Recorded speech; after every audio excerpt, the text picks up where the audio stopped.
સમાચારોમાં આગળ વધીએ અન્ય એક મહત્વપૂર્ણ સમાચાર અત્યારે મળી રહ્યા છે અને તેના પર નજર કરવામાં આવે તો ભારતે ઓપરેશન સિંદૂરના ભાગરૂપે પાકિસ્તાનમાં તબાહી મચાવી દીધી છે। અનેક એરવેઝ છે તેને અત્યારે ધ્વસ્ત કરી નાખ્યા છે। અનેક એરપોર્ટ અને મિલિટરી કેમ્પોને પણ ક્ષતિગ્રસ્ત કર્યા છે। આ હુમલાની અંદર મોટા પાયે પાકિસ્તાનને નુકસાન, ત્યારે અમદાવાદીઓએ ભારતીય સેનાને આ કામગીરી બદલ વધાવી છે। ભારતે ઓપરેશન સિંદૂરના ભાગરૂપે પાકિસ્તાનમાં તબાહી મચાવી છે તે અંતર્ગત અમદાવાદીઓ છે તેમની પણ પ્રતિક્રિયાઓ સામે આવી રહી છે। અનેક એરપોર્ટ અને મિલિટરી કેમ્પોને ભારત દ્વારા ક્ષતિગ્રસ્ત કરવામાં આવ્યા છે। ઘણા એરપોર્ટને નષ્ટ પણ કરાયા છે। ત્યારે અમદાવાદીઓને ભારતીય સેનાને આ કામગીરી કરવા બદલ વધાવી છે, બિરદાવી છે। ભારત અને પાકિસ્તાન વચ્ચેની તણાવભરી સ્થિતિ અને તે વચ્ચે હજુ પણ ઓપરેશન સિંદૂર યથાવત છે। કિરણ રિજિજુ દ્વારા કહેવામાં આવ્યું હતું કે ઓપરેશન સિંદૂર હજુ પણ યથાવત છે, તે પૂર્ણ નથી થયું અને તે અંતર્ગત હજુ પણ હુમલા થઈ રહ્યા છે। ભારત દ્વારા વળતા જવાબો પાકિસ્તાનને આપવામાં આવી રહ્યા છે, જે અંતર્ગત ઓપરેશન સિંદૂરના ભાગરૂપે પાકિસ્તાનમાં અત્યારે ભારતીય આર્મી દ્વારા તબાહી મચાવી દેવામાં આવી છે। સૈન્ય શક્તિ અત્યારે પ્રદર્શન ત્યાં થઈ રહ્યું છે। અનેક એરપોર્ટ અને મિલિટરી કેમ્પોને પણ ક્ષતિગ્રસ્ત કરવામાં આવ્યા છે। મોટા પાયે નુકસાન અત્યારે પાકિસ્તાનની અંદર થઈ રહ્યું છે। ત્યારે આ સમગ્ર મુદ્દાને લઈને અમદાવાદીઓએ ભારતીય સેનાને વધાવી છે અને તેમની પણ પ્રતિક્રિયા સામે આવી રહી છે। પાકિસ્તાનને આતંકવાદ મુદ્દે જડબાતોડ જવાબ આપવો ખૂબ જ જરૂરી છે તેવું પણ અત્યારે લોકો દ્વારા કહેવામાં આવી રહ્યું છે। લોકોનો પણ અત્યારે પ્રતિસાદ ખૂબ જ સારો મળી રહ્યો છે। અમદાવાદીઓ અત્યારે ભારતીય સેનાને આ સમગ્ર કામગીરી બદલ વધાવી રહ્યા છે। ભારતે ઓપરેશન સિંદૂરના ભાગરૂપે પાકિસ્તાનમાં તબાહી મચાવી હોય તે પ્રકારની તસવીરો ત્યાંથી સામે આવી રહી છે। પાકિસ્તાનની અંદર એરક્રાફ્ટ નૂર ખાન છે તેને તબાહ કરી દેવામાં આવ્યો છે અને ત્યાં મિસાઇલ દ્વારા હુમલા કરવામાં આવ્યા છે। આતંકવાદીઓને જડબાતોડ જવાબ આપી રહ્યા છે ઇન્ડિયન જે સૈન્ય શક્તિ છે તે, જેમાં અનેક લોન્ચ પેડ છે તેને પણ તબાહ કરી દેવામાં આવ્યા છે। આતંકીઓ દ્વારા જે અડ્ડાઓ ચલાવવામાં આવતા હતા તેને પણ સંપૂર્ણપણે ધ્વસ્ત કરવામાં આવી રહ્યા છે। મોટા પાયે નુકસાન અત્યારે પાકિસ્તાનની અંદર થઈ રહ્યું છે, જે અંતર્ગત અમદાવાદ વાસીઓ છે તે અત્યારે ભારતીય સેનાને વધાવી રહ્યા છે અને તેમની કામગીરી છે તેને બિરદાવી રહ્યા છે, તેના વખાણ કરી રહ્યા છે, તેમને પ્રેરણા પણ આપી રહ્યા છે। અનેક એરપોર્ટ અને મિલિટરી કેમ્પોને ભારતીય સૈન્ય દ્વારા ધ્વસ્ત કરી દેવામાં આવ્યા છે। મોટા પાયે નુકસાન અત્યારે પાકિસ્તાનની અંદર થઈ રહ્યું છે। પાકિસ્તાનને ભારત સતત જડબાતોડ જવાબ આપી રહ્યું છે। પાકિસ્તાન દ્વારા વારંવાર હુમલા કરવામાં આવી રહ્યા છે। સરહદી વિસ્તારોની અંદર ડ્રોન છોડવામાં આવી રહ્યા છે। સરહદી વિસ્તારોની અંદર તેમના દ્વારા હુમલાઓ કરવામાં આવી રહ્યા છે અને તે અંતર્ગત ભારતીય સેના જવાબી કાર્યવાહી કરી રહી છે। વારંવાર તેમના જે હુમલા છે તેનો જવાબ આપી રહી છે અને તેને અમદાવાદીઓ અત્યારે વધાવી રહ્યા છે। તો આજ મુદ્દે અમારા સંવાદદાતા વિરેન્દ્ર ભાટી લાઈવમાં જોડાઈ ચૂક્યા છે। વિરેન્દ્ર, અત્યારે ભારત અને પાકિસ્તાન વચ્ચે જે યુદ્ધની અત્યારે એક પરિસ્થિતિ ઊભી થઈ છે તે વચ્ચે સતત ડ્રોન દ્વારા હુમલા એકબીજા પર કરવામાં આવી રહ્યા છે, ત્યારે અમદાવાદીઓ પણ તેને લઈને પ્રતિક્રિયા આપી રહ્યા છે। શું કહેવું છે અમદાવાદીઓનું?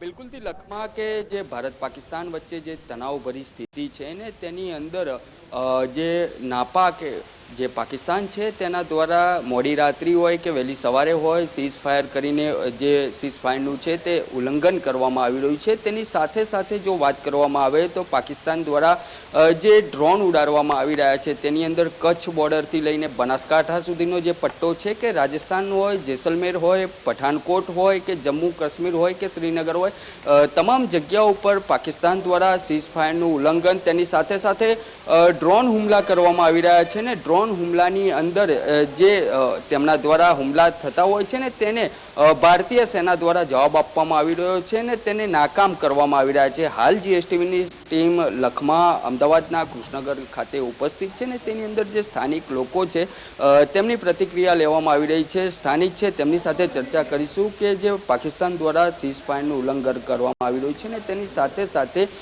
જે ભારતીય જવાનો છે તેમના દ્વારા મજબૂત જવાબ આપવામાં આવી રહ્યો છે। ભારત માતા કી જય। વારંવાર અવરચંડાઈ કરતા પાકિસ્તાનને જડબાતોડ જવાબ આપવાનો સમય પાકી ગયો હતો અને આપણી ત્રણેય સેનાની પાંખો જે જડબાતોડ જવાબ આપ્યો એ બદલ હું આપણી સેનાના સૈનિક ભાઈઓને દિલથી અભિનંદન વ્યક્ત કરું છું અને જે મારા સૈનિક ભાઈઓ શહીદ થઈ ગયા એમને હું દિલથી શ્રદ્ધાંજલિ પાઠવું છું. જય હિન્દ, જય ભારત.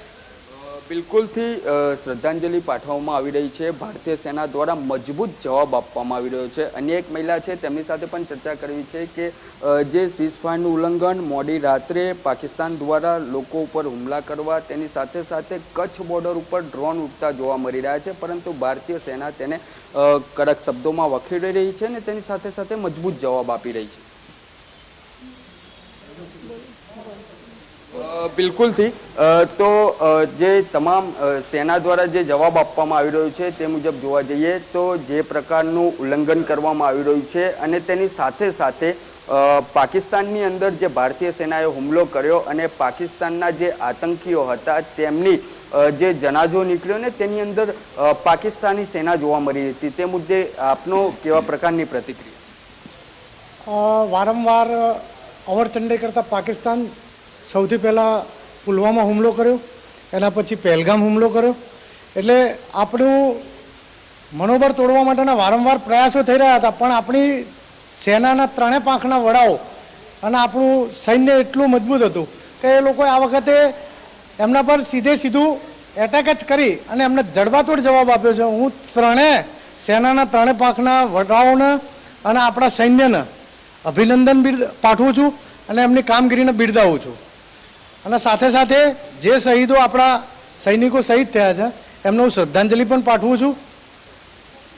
બિલકુલથી, પરંતુ જે પાકિસ્તાન છે તેની અવરચંડાઈ અવારનવાર સામે આવતી હતી, પરંતુ આ વખતે જે ઓપરેશન સિંદૂર ચલાવવામાં આવ્યું છે ને તે કન્ટિન્યુ ચાલી રહ્યું છે, પરંતુ પાકિસ્તાન દ્વારા મોડી રાત્રિએ સીઝફાયરનું ઉલ્લંઘન કરવામાં આવે છે, તેની સાથે સાથે જે ડ્રોન હુમલા કરવામાં આવી રહ્યા છે, પરંતુ ભારતીય સેનાએ આજે 7 જેટલા તેમના જે હવાઈ અડ્ડા હતા તેને પણ નિષ્ફળ કરી દીધા છે, તે મુદ્દે કેવું? એમના જે એ લોકો આપણા પર સીઝ ફાયર કરી અને ડ્રોનથી હુમલો કરી રહ્યા છે, પણ આપણું સૈન્યની તાકાત એટલી જબરજસ્ત છે કે આપણે એમના તમામ ડ્રોન હુમલા નિષ્ફળ કરેલા છે. આપણી સાઈડમાં કોઈ એવું નુકસાન થયેલું નથી. સામે પક્ષે આપણે તમામ જગ્યાએ એ લોકોને 7 સ્થળો પર આપણે જબરજસ્ત હુમલા કરીને એમને ધ્વસ્ત કરી દીધા છે. બિલકુલથી, તો જે પ્રમાણે ત્રણેય પાંખો દ્વારા કામગીરી કરવામાં આવી રહી છે ને તેમના હુમલા ઉપર જે મજબૂતાઈથી જવાબ આપવામાં આવી રહ્યો છે. અન્ય એક યુવાન આપણી સાથે છે, તેમની સાથે વાત કરીશું કે જે પ્રમાણે સીઝફાયરનું ઉલ્લંઘન હતું, પરંતુ જે ડ્રોન હુમલા કરવામાં આવી રહ્યા છે, કારણ કે વહેલી સવારે કચ્છીઓ જ્યારે મોડી રાતે ઊંઘમાંથી ઉઠ્યા ત્યારે આકાશી નજારામાં ડ્રોન હુમલા, પરંતુ ભારતીય સેનાએ જવાબ આપ્યો. તેની સાથે સાથે આ જે સીઝફાયરનું ઉલ્લંઘન જે નાપાક પાકિસ્તાન છે તેના દ્વારા લોન પણ એક લેવામાં આવી અને ત્યારબાદ જે તેની સેના છે તે પૂરેપૂરી રીતે જે પાકિસ્તાનના જે આતંકીઓ છે તેને સપોર્ટ કરતી જોવા મળી રહી છે. પહેલાં તો કહું કે ભારતના જવાનોને અમે અહીંથી જનતા તરીકે ખૂબ ખૂબ બધાઈ આપીએ છીએ કે જે અમને પાકિસ્તાને જડબાતોડ જવાબ આપ્યો છે, કે જે એમને સીઝ ફાયરનું ઉલ્લંઘન કરી રાતે મોડી રાત્રે એમને જે પ્રહાર કર્યા, પણ એનો જે આપણું સિસ્ટમ છે જેને તમામ પ્રહારો એને નાકામ કરી દીધા છે, એ બદલ અમે જવાનોને ધન્યવાદ આપીએ છીએ.